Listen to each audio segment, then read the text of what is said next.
Tu viens de faire le plus dur, tu viens de convaincre un prospect de signer avec toi ou d'acheter ton produit. Bravo! Mais ne rate pas l'occasion de faire une bonne première expérience avec ton client. C'est simple, les clients veulent qu'on leur facilite la vie et ils feront du business avec les entreprises qui la leur facilitent. C'est Shep Hyken qui nous le dit et Shep Hyken, il a quand même 40 ans d'expérience dans la relation client et il conseille les entreprises et il pitch sur ces sujets, donc on peut lui faire confiance. Cette première expérience avec ton produit ou ta solution, c'est ce qu'on appelle en anglais l'onboarding. C'est sa première fois avec toi. Donc, en appliquant cette méthode simple et efficace de l'onboarding, sache que chez Webmecanic, on a plus de 90% des clients qui sont dans un segment où on peut leur proposer de devenir des ambassadeurs. Ces ambassadeurs potentiels, on le verra dans une autre vidéo, mais on peut les transformer en très bons vendeurs. Alors, prêt ? Je suis Stéphane Coulot, le fondateur et le président de Webmecanic. On est éditeur de logiciels de marketing automation. Alors je sais que si tu es ici dans cette vidéo, c'est que tu as envie de progresser. Bravo, tu fais un très bon investissement. Alors ce que je vais te partager ici, c'est ce qui va te permettre de segmenter tes clients justement entre ceux sur lesquels il va falloir agir pour qu'ils soient plus satisfaits de ta solution ou de ton produit, mais également segmenter tous ceux qui le sont déjà. Et ceux-là, tu vas pouvoir vraiment les utiliser pour en faire des ambassadeurs. Ce sont des clients qui sont autonomes, qui utilisent bien ton produit, qui sont satisfaits, ils y trouvent un bénéfice, et ça, tu vas pouvoir l'exploiter. Tout à la fin, je vais te proposer également un exercice interactif. Interactif parce que tu vas pouvoir m'envoyer tes résultats sur LinkedIn, sur mon messagerie privée, et je vais te répondre. Donc ça va nous permettre de progresser ensemble.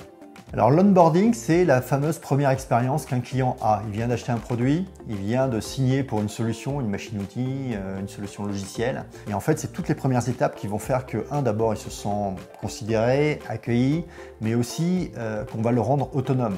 Autonome dans ses usages, autonome dans sa façon d'utiliser ou de monter. Alors c'est vrai en B2C comme en B2B.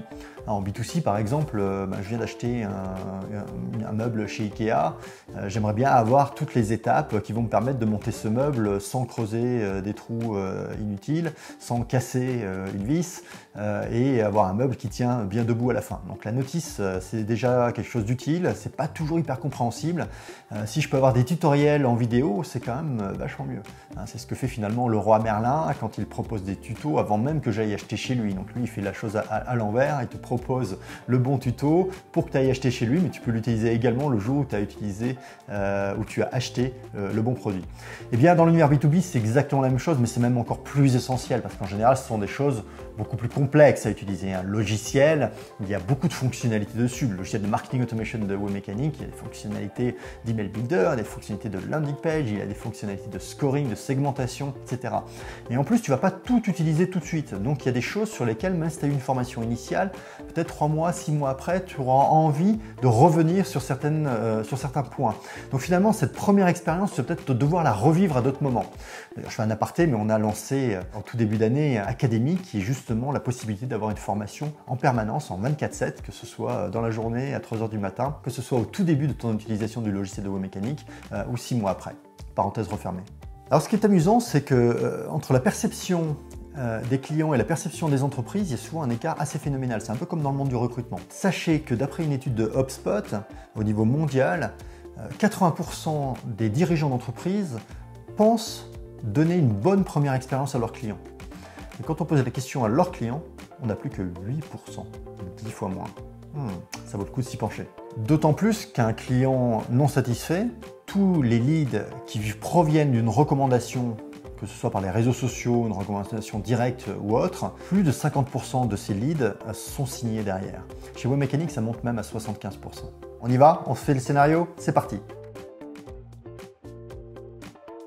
Alors, moi, ce que je vais vous exposer, c'est ce que je connais le mieux. C'est dans l'univers du logiciel. Vous pourrez l'étendre assez facilement à tout l'univers du B2B. Pour le B2C, peut-être un petit effort de réflexion, mais ça fera l'objet de l'exercice final qu'on aura ensemble et à ce moment-là, on pourra le travailler. Alors dans le logiciel, on commence très souvent par une phase d'essai. En fait, on propose ce qu'on appelle un trial en anglais.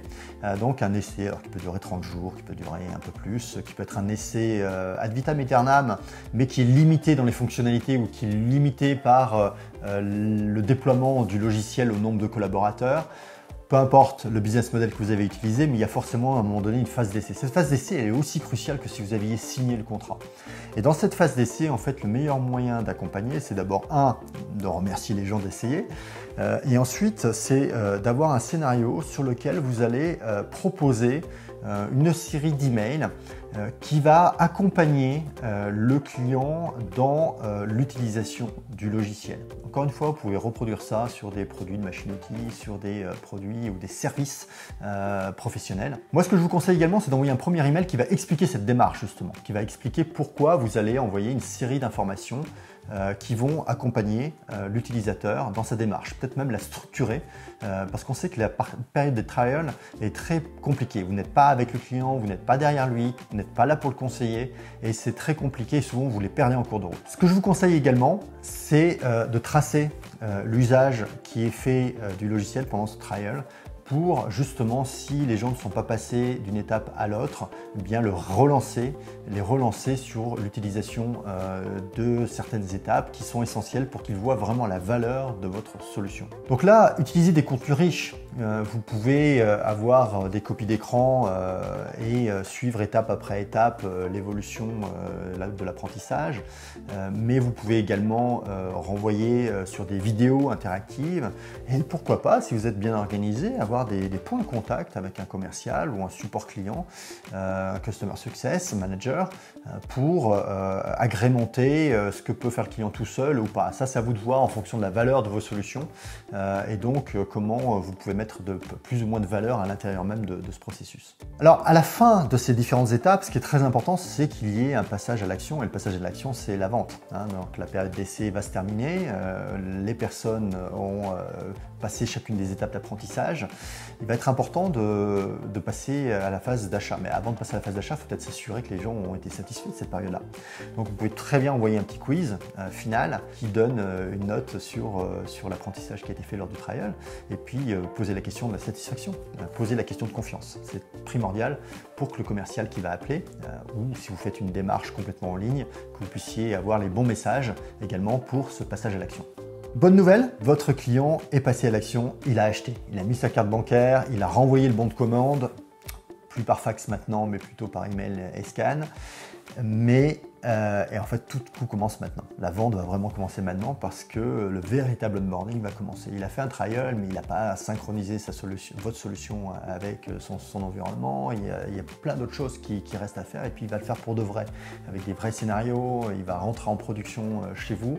Il va peut-être avoir également une formation avec des gens de chez vous qui vont venir. Il y a peut-être des prises de rendez-vous à faire. Tout ça, vous allez l'automatiser. Le premier automatisme, c'est l'envoi d'un email de félicitations. Profitez-en, c'est le moment où vous allez pouvoir dire vous avez fait un très bon choix, vous avez fait un bon investissement. Ça fait toujours plaisir, ça coûte pas très cher et ça fait plaisir. D'être confirmé dans son choix. Psychologiquement, c'est très important. Et ensuite, expliquer la démarche de qu'est-ce qui va se passer. Peut-être faire une prise de rendez-vous automatisée également, par email, avec des logiciels qui permettent de prendre rendez-vous automatiquement avec l'account manager ou le Customer Success Manager de chez vous. Et ensuite, expliquer la démarche, combien de temps ça va prendre, qui va devoir être impliqué, combien de temps il va falloir y passer. Ensuite, vous allez automatiser exactement comme pour le trial, l'ensemble des fonctionnalités, des apprentissages qui devront être faits. N'hésitez pas à faire des micro-enquêtes, c'est-à-dire poser une question pour savoir si les gens sont satisfaits. Et si ce n'est pas le cas, posez la deuxième question qui est quel est le point de non-satisfaction. Ça va vous permettre de progresser également dans votre phase d'onboarding, de faire progresser toute l'entreprise là-dessus. C'est grâce à nos clients qu'on apprend nos métiers, donc n'hésitez pas à demander une seule petite question et à la qualifier si elle est négative. Si elle est positive, notez-le et augmentez le scoring de satisfaction de la personne, ça va vous servir après, on le voit tout de suite. Bravo, vous êtes arrivé à la fin de cette période d'onboarding. Là, je vous conseille vraiment de faire un mini questionnaire, mais pas forcément sous la forme justement d'un questionnaire, parce que tout le monde est un petit peu lassé de donner son avis tout le temps, du moins sous cette forme-là. En revanche, vous pouvez le faire de manière ludique et proposer un quiz, par exemple, un petit jeu sur lequel les gens vont se scorer. Les gens adorent ça. Et en plus, s'ils sont plusieurs à avoir suivi une formation, eh bien, vous pouvez créer une mini compétition très amusante entre eux, avec un quiz qui, à la fin, délivre un message mi-qualitatif, mi-amusant sur les progrès qu'ont fait les gens et leur permettre de l'apprécier justement et éventuellement jouer entre eux sur ce sujet-là.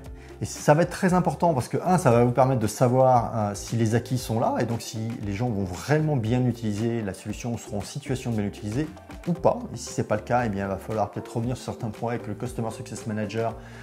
Fasse un rendez-vous, fasse un appel, en tout cas, ayez une action là-dessus, c'est très important pour la suite. Et enfin, si les gens ont des bonnes notes et a priori ont un niveau d'utilisabilité qui est excellent, eh bien, parce qu'ils vous ont répondu de manière très positive et qu'ils ont un scoring assez haut, vous allez pouvoir les enclencher sur un programme ambassadeur. D'ailleurs, je reviens 2 secondes sur ceux qui n'ont pas un bon niveau d'utilisabilité. N'hésitez pas à renvoyer vers des contenus riches, justement, sur des fonctionnalités sur lesquelles ils ont un petit peu bugué. C'est très bien. Et d'ailleurs, c'est là où une formation totalement en ligne, comme Académie chez Webmecanic, est très utile parce que vous pouvez renvoyer sur des modules d'apprentissage que vous avez fait spécifiquement et vous l'aider à rejoindre le bon module. Alors les bénéfices sont vraiment grands. J'allais dire, tous les clients apprécient vraiment que l'entreprise avec laquelle ils ont signé, la marque pour laquelle ils ont acheté un produit, se soucie de ce qu'ils font avec le produit. Que ce soit une cafetière, que ce soit un logiciel, que ce soit une machine-outil, on est tous très heureux de savoir que l'entreprise s'intéresse à nous après l'achat. Il n'y en a pas tant que ça. Hein. Rappelez-vous votre expérience consommateur ou votre expérience en tant qu'achat dans les entreprises. Ma foi, une fois que vous avez signé, on est quand même plus souvent abandonné que réellement choyé. Donc soyez ceux qui choisissent leurs clients plutôt que ceux qui les laissent échoir. Alors les bénéfices de tout ça, ils sont multiples. 1, vous créez la notoriété, naturellement. Les clients sont satisfaits, ils sont même surpris parce qu'il y a peu d'entreprises qui ont cette démarche-là. Vous l'avez. Ensuite, vous créez de l'empathie naturelle avec la marque. Et donc ça va jouer sur la durabilité de la relation client. Et encore une fois, sur la non-capacité de vos concurrents à vous attaquer et à attaquer vos clients pour les faire venir chez eux. Un client satisfait, même si vous proposez quelque chose de moins cher, d'un peu mieux, etc., si vous êtes satisfait, vous voulez garder cette relation de confiance. Pensez à votre assureur, un assureur sur lequel vous êtes très content et qui vous a dépanné très facilement, très rapidement, même s'il est un peu plus cher que les autres. Franchement, vous enlevez un très gros risque. Donc c'est vrai pour tout. Et c'est encore plus vrai en B2B. Ensuite, vous allez vous constituer une base client, vous allez l'enrichir, votre base client. C'est-à-dire que vous allez très rapidement voir les clients qui sont satisfaits ou pas. Les clients non satisfaits, pouvoir les traiter et les traiter avec d'autres scénarios, les traiter avec d'autres actions humaines avec votre Customer Success Manager ou d'autres personnes. Et puis, vous allez pouvoir également identifier les points sur lesquels vous devez ou vous pouvez vous améliorer. Vous allez avoir des retours clients tout au long de ces processus. Vous donnez l'occasion en fait de progresser. Et enfin, vous allez vous constituer une base de nouveaux leads entrants. Et oui, parce que ces clients satisfaits, ils vont parler de vous. Alors, ils vont parler de vous sur les réseaux sociaux. D'ailleurs, je vous conseille la vidéo numéro 8 sur le social selling qui va vous permettre de vraiment progresser sur ce niveau-là. Mais sachez que la plupart de nos clients qui mettent en place ces scénarios d'onboarding, ils génèrent 2 fois plus de leads entrants liés à la recommandation et 50% de ces leads au moins sont closés derrière, d'accord, avec des rythmes assez rapides puisque vous avez déjà créé de la confiance avec des gens que vous ne connaissez pas encore. Ça, c'est fort. Sachez que nous, on arrive à monter ce taux jusqu'à 75% de réussite sur des recommandations. Donc c'est juste énorme, le coût d'acquisition client baisse énormément. Alors je te félicite parce que tu viens de faire un très bon investissement. Tu viens de suivre cette formation sur un point de contact qui est l'onboarding et c'est très important. Pourquoi? Parce que gagner un client c'est très cher, c'est bien mais c'est très cher. Le garder longtemps c'est beaucoup mieux. Alors si tu veux faire également d'autres investissements de ce type, tu peux acheter ce livre qui est le Marketing Automation où on explique tous les scénarios et tous les bons process. On l'a écrit avec Gabriel de Bischobel du 1030 et ça aussi c'est un bon investissement, 19,90 €. Tu trouveras le lien dans la description de la vidéo.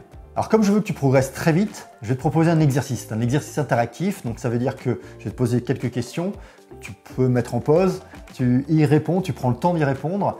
Et ensuite, tu m'envoies ta réponse sur LinkedIn. Stéphane Coulot, tu me trouves très facilement. Tu me demandes en contact si on n'est pas déjà en contact. Et en message privé, tu me donnes les résultats de l'exercice. Et j'y répondrai. Prêt? Alors maintenant, tu penses à ton meilleur client. Celui que tu voudrais pouvoir dupliquer mécaniquement dans ton entreprise. D'accord? Donc celui qui, par exemple, te procure le plus de marge. Ou celui sur lequel le cycle de vente est le plus court. Choisis. Ça y est? Tu l'as en tête? Alors maintenant, il est devenu client. Essaye de penser à sa place tout ce qu'il aimerait trouver. tout ce qu'il aimerait avoir comme interaction avec toi. D'accord? Je ne te parle pas du moyen, du canal, mais uniquement de qualitativement, qu'est-ce qu'il aimerait avoir.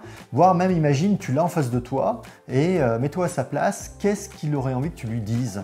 Comment il aurait envie que tu lui tiennes la main pour l'aider à utiliser au mieux ton produit, ta solution, tes services. Maintenant, essaye de faire le point sur ce qui se passe réellement chez toi. D'accord? Donc un client, ton meilleur client, celui que tu adores, que tu préfères, le meilleur cas de figure, vient de signer. Ok, il se passe quoi? Il y a un email qui part automatiquement, il y a quelqu'un qui l'appelle, pour faire quoi? Essaye de recenser tous ces points. Également, essaye de te poser la question honnêtement sur tout ton fichier client, qu'est-ce qui a fait que ces clients-là sont là depuis plus d'1 an? Ou ont répété du business avec toi? A l'inverse, essaye de te souvenir tous ceux qui t'ont quitté très vite. Qu'est-ce qui ne s'est pas passé? Ok, maintenant on a ce qu'idéalement ton client idéal aurait aimé avoir avec toi. Tu as en face ce que réellement tu fournis. Donc essaye de voir quelles sont les actions que tu pourrais mettre en place sur chacun des moments, que ce soit automatisé par email, par SMS, voire l'envoi d'un print, d'un catalogue, d'une notice, également l'appel de quelqu'un de chez toi, du support, etc. Comment la livraison pourrait mieux se dérouler, comment on pourrait mieux prendre des rendez-vous, etc. Quelles sont toutes ces phases? Et ensuite, essaie de te poser la question de qu'est-ce que tu pourrais automatiser et qu'est-ce qui doit vraiment rester une action humaine. Soit parce que tu n'as pas le choix, quand tu dois livrer un colis, il faut bien qu'un humain se déplace et vienne livrer la personne. Mais il y a des phases d'automatisation de prise de rendez-vous par exemple et de satisfaction ensuite de la livraison, de retour éventuellement. Mais également des phases humaines de formation, des phases humaines d'interaction, éventuellement des arbres de décision que tu pourrais mettre en place. Voilà, c'est tout, mais c'est quand même pas mal. Je pense que tu as bien bossé. Merci, bravo en tout cas pour cet investissement. Là aussi, c'est le deuxième que tu viens de faire. Tu es passé de la théorie à la pratique. Envoie-moi tout ça sur LinkedIn, en messagerie privée, et je te réponds, et je te fais un bilan, voire on s'appelle. Continue bien de te former, continue bien de t'entraîner, prends bien soin de toi, à bientôt.